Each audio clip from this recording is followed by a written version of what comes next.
are big sharers. Learn what we've learned during the course of a week only on Pod Pourri, a magazine that will always be loaded, only on the Podcaster, powered by Timber Media. What is right? What is wrong? What is fair? What is unfair? Do any of us really know the answer to that? Well, it turns out helmets can teach you a thing or two. This is Pod Pourri, and I'm Ahalya. Now, Brian, Harish, and I caught up to discuss said helmet, discuss fairness and unfairness, sportsmanship, and the spirit of playing the game, and what all of that means. You already know which helmet I'm talking about, but the thing is, this situation has been evolving, and we've had a lot of thoughts about it. We started off in one place and reached another, so we decided that this episode of Pod Pourri is going to be a collection of all of those thoughts. I mean, it's only fair, right? And I think it goes with the spirit of Pod Pourri as well. So you're going to hear a mixture of opinions, a mixture of voices, and also go back and forth in time. So anytime you hear this, it means we're fast forwarding and jumping into the future where our thoughts changed. And if you hear this, we're jumping back in time to see where we started. Okay, so let's get into this Pod Pourri. You know what, this recent match between Sri Lanka and Bangladesh got me thinking basically about laws and how in most cases I would guess context would define whether you follow certain rules or not. Sri Lankan batsman Angelo was into bat, and according to the law, a batsman needs to be ready to face the next ball within 2 minutes of the previous batsman getting out, right? But there was a very strange incident, so to speak, that occurred. As he walked in, he, I think, didn't realize that his helmet was faulty. So once he reached the pitch and he wore the helmet, he realized that there was damage and he wanted a replacement helmet to be sent to him, and a player was bringing it. But there was a time, limit that was crossed. So the captain of Bangladesh, Shakib Al-Hasan, appealed to the umpire and asked for Angelo to be given out. Now, according to the rules, that's right. But even though Angelo appealed to Shakib, he didn't really change his mind. And at the end, turned out that Angelo became the first person to be dismissed this way. Actually, according to the initial laws, it is 3 minutes, but it was amended. I don't remember when. Now it is 2 minutes for both tests and one-day internationals. So I was thinking, is that against sportsmanship? I know. I would say yes, because I have seen the other side, where in a marathon, a Kenyan runner was basically winning the race, and a Spanish runner was coming second. But the Kenyan runner, around 10 meters before the finish line, assumed that he had crossed, and he slowed down. Now you would think that the Spanish runner coming second, Fernandez, his name was, he would cross him and win the race. But he didn't. He actually stopped and signaled to him that there's still some distance left for him to win. And he let the Kenyan win the race. And when he was spoken to later, he said that I knew that I would not catch up with him. So it would not be fair if I crossed him and won the race. So he deserved to win the race. So he was appreciated for his sportsmanship. In my view, that's what works. What happened between Sri Lanka and Bangladesh somehow doesn't settle well with me, at least. I don't know. What do you say? Also, Bangladesh won the match. Yes, but see, that's secondary. Now, winning and losing obviously is part of every match. But within the game, there are small battles, so to speak. Right? I always say, I don't mind if India loses the cricket match. Really? I don't mind. If they fight, if they play well and the other team has played better, well, they deserve to win, right? So, as an example, in one of the World Cups, Pakistan bowled extremely well against India and they won the match. It didn't really hurt much because I saw that they bowled really well. It was really difficult for us to bat. That's a lie. No, I'm serious. Of course it hurts. No, not as much. I was much more hurt when India played badly and lost with Bangladesh. Okay. But I agree with you. When we call it, there is this conceit in cricket to call it the gentleman's game. If you're allowing yourself that conceit, then people being denied opportunity to actually play on the park is wrong. So as things played out, it turns out my opinion has changed. Maybe I'm just open-minded. I've been looking at the press conference that Angelo Matthews and Shakib Al-Hasan had. So Angelo Matthews comes across as a bit butthurt. Because as it turns out, it might be a case of Shakib actually having presence of mind regarding the rules. The laws. Well, cricket has laws, not rules. And no one's ever had this presence of mind before. Turns out no one has in this particular case. So, one of the Bangladesh fielders told Shakib, Angelo Matthews was walking in, taking his time, whatever, tralala. And one of the Bangladesh fielders walks up to Shakib and says, you can appeal, and he'll probably be given out. And Shakib did. And so they did outsmart the Sri Lankan team. Yeah, I think I'm more taken aback, not that I watch the game or that I watch cricket very regularly. I think I'm more taken aback at the fact that it's 2 minutes to actually strike the ball, actually go to bat. It's not 2 minutes to walk on the pitch. So you would just assume that there is some sense of urgency and that the player who is being called upon will just get onto the field in time. Well, so the fourth umpire said, she said when it comes to timed out, this is the fourth umpire, Adrian Holstock. The incoming batter has to be in position to receive the ball within 2 minutes, like you just said, right? The TV umpire monitors the 2 minutes, and he will then relay the message to the standing umpire. In this instance, the batter wasn't ready within those 2 minutes, even before the strap became an issue for him. So the umpire is holding Angelo Matthews responsible. He said the batsman is responsible for his own equipment. Every batter is. So he's essentially saying, get your shit together.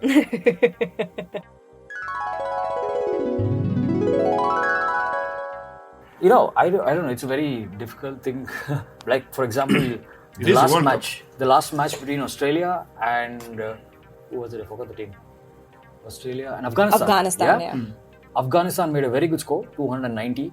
And the last I saw, Australia were like 5-6 wickets down. They were like 120, and they won the match from there. Yeah. Right? Yes, Maxwell got 1 or 2 chances.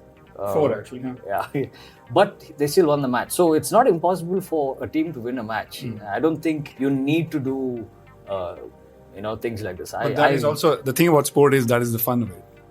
We don't really know what was going on in his head, right? Sometimes you make decisions and you regret those decisions later. Does he? I don't know. I really don't know. Wait, I want to get into that. What is it about Al-Hasan's temperament that is being pulled into question? Because Harish, who loves playing devil's advocate all the time, was talking about Shakib Al-Hasan's defense. Okay. But yeah, what was the defense, like the popular defense? Well, if the law is permitted, why not? But I think one thing that should be considered here is, strange that I have to say it, common sense. You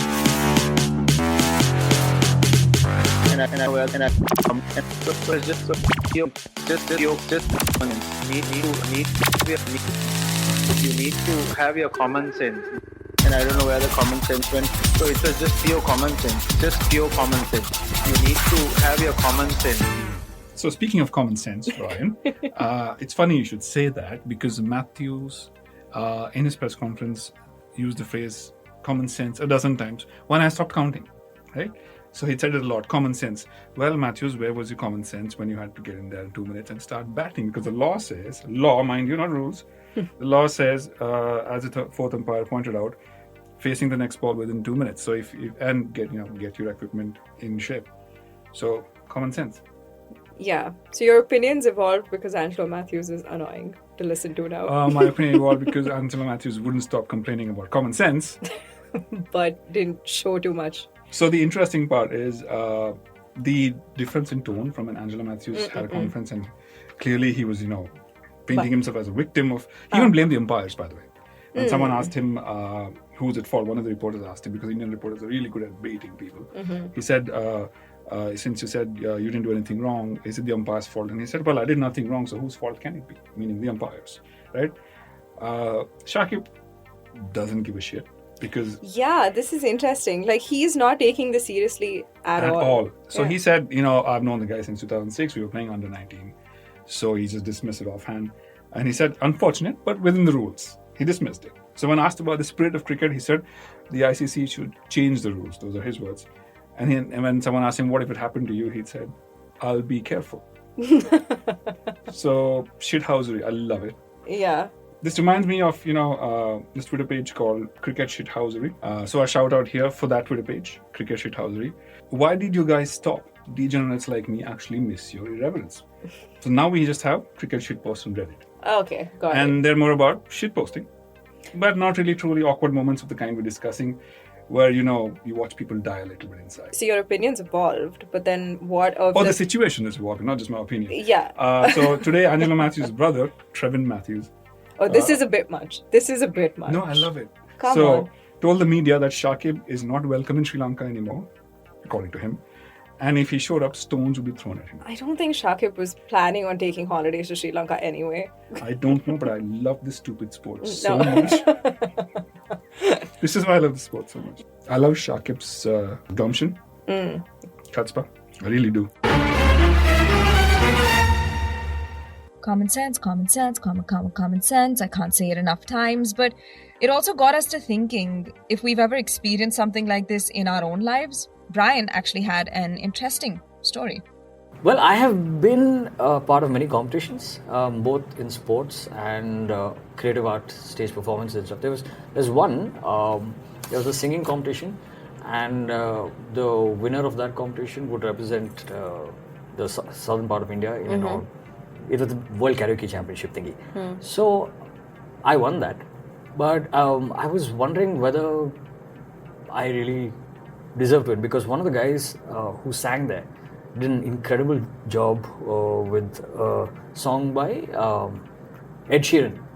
Now, I did actually go to the judge and we just had a casual conversation and asked him what were the criteria that you guys followed.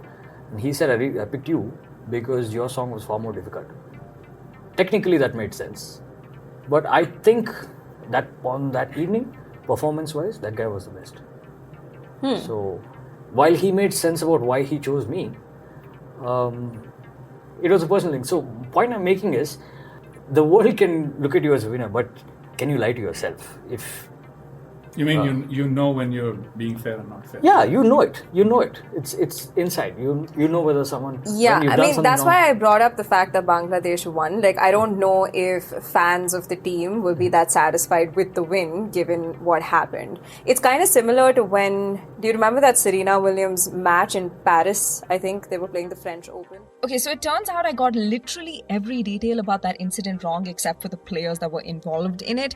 My point is that rules exist, laws exist in games, but, to be on the receiving end of those laws or rules being enforced is an interesting thing in sport. And this is what I actually had to say. But I think there is something to be said about how players, it goes with that whole thing of sportsmanship, right? Of how players present themselves on a field says a lot about the way they approach the game, what they think of the sport. Like, I get reminded of a lot of incidents. There was that whole Serena Williams thing, who I have great respect for her as a player. She's one of the greatest. As a champion of the sport, yes. Yeah. But she could have her moments. Yeah. She can definitely have her moments. But I think that was her point with 2018 when she and Naomi Osaka went up against each other. It was like the Pete Sampras Federer. It was the final of the US Open. US Open. It was like one of the most important matches she would ever play. She went got on stomped on by her. I love this. She went on to beat Serena. Okay. But the problem is that during that match, Serena had a major issue with the umpire who gave her one violation because he claimed that her coach gave her a signal from the spectator's box. Okay. It's Serena. Guidance he shouldn't be giving. It's Serena Williams. I don't think she's ever taken anyone's advice while she's on court. But he cut a game. That's the violation. And she lost it. She was like, I've never cheated in my life.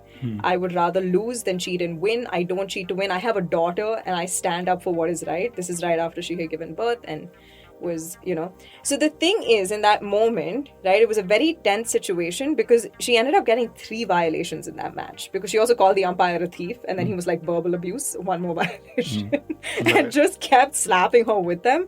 She got so mad, and Serena is like a very aggressive player. It's what makes her so fun to watch on court, but she also like broke her racket and stuff. And then she started shouting at him about sexism and like, if I was a man, you would have never done this. You owe me an apology on the court while the game is still going going on. And Osaka was just standing there like, I'm about to beat you. Should I beat you? And it was really sad because at the end of the game, eventually all of the headlines were about Serena and So she about stole her the thunder, outburst. yeah. And even on stage, because the audience was booing the umpire, but that was Osaka's match. Like she won that match. So every news piece that you see about it is like, yes, Serena this and umpire and sexism and tennis and all of this stuff. And then, but we mustn't gloss over the fact that Naomi Osaka Won a Grand Slam. Yeah, won a Grand Slam. So I think there's a lot to be said also about the way that Some player. entitlement issues with certain players. Yeah, I mean, you both did bring up. I mean, Brian is saying, I don't know what's going on in Al-Hasan's head. But you're We do saying, know what's going on in Shakib Al-Hasan's head. okay, but you also said that he is a bit temperamental, which adds to the spice or whatever. So Shakib He kicked some Al-Hasan stumps and all. has a history of confronting a situation which he doesn't agree with. Yeah. He once kicked a bunch of stumps over Did that because he work? didn't like what was happening. So he's given to this, but this time he was actually in pretty good humor. Those instances he wasn't. Right. This time he was like, if you see the press conference, you'll be like, he doesn't know what the fuss is about. Like, I saw an opening and I took it. Yeah, I think that's honestly the strongest defense that's come out of all of this is if you don't like a rule, ask the people who made them to change them. Yeah. Don't ask me to change. Yeah. Also, I did say Bangladesh won, but the next match that Angelo So the next Matthews- match, good point actually. So, so as of this recording, like we can say today, Yeah. Sri Lanka are playing New Zealand, and Angelo Matthews had his helmet strapped on, I would imagine, scored 16. I don't think he's ever. Do you think he just wakes up at night now? I'm pretty sure he checked his helmet today, and scored 16 of 27. And got out. And got out. And Shakib was not seen near the ground, so I would assume. Yeah, it has nothing to do with Al-Hasan energy. Nope. So you see, our opinions really evolved and it's been a whirlwind, honestly. And I think Angelo Matthews' helmet belongs in some kind of glass case because that helmet has done the most this World Cup. And while you've heard our opinions evolve, the final verdict, I think, is it does leave a weird taste in the mouth. Some people like the funky taste and some people don't. So this is our final verdict. And also Brian's punchline, which was too good of an end to this podcast. I think people who are genuine and want to improve, want to get better, and are sportsmen in general, whether it be it in art or whatever, I think they would accept it because it's all about getting better. And if you win like this, when do you improve? Wasn't there another situation in cricket only? I'm forgetting the name of the rule, but it was Ashwin from India. Bunkered. Yeah. Bunkering, yeah. Isn't that also a... No, it's not the same actually. So what happens I see the spirit. This is a very difficult topic. Actually, it boils down to one thing: advantage. So the bunker thing, I wouldn't do it myself, but why Ashwin did it is when the batsman, you've got to run 22 yards. He's trying to gain some kind of advantage. In Angelo Matthews' case, he wasn't. There was no advantage. There wasn't. Okay. That is not the same case. Yeah, that's for sure. And that's not a record you want to have against your name, to be the first batsman to be adjudged out without facing a ball. Yeah, I think that's a funny little thing. Nah, not at the international level. I don't think I'd like to have Brian's that like, against if my that name. was me, I would be very embarrassed. Quick cricket. I'll be back in 2 minutes. We are big sharers. Learn what we've learned during the course of a week only on Pod Pourri, a magazine that will always be loaded only on the Podcaster, powered by Timber Media.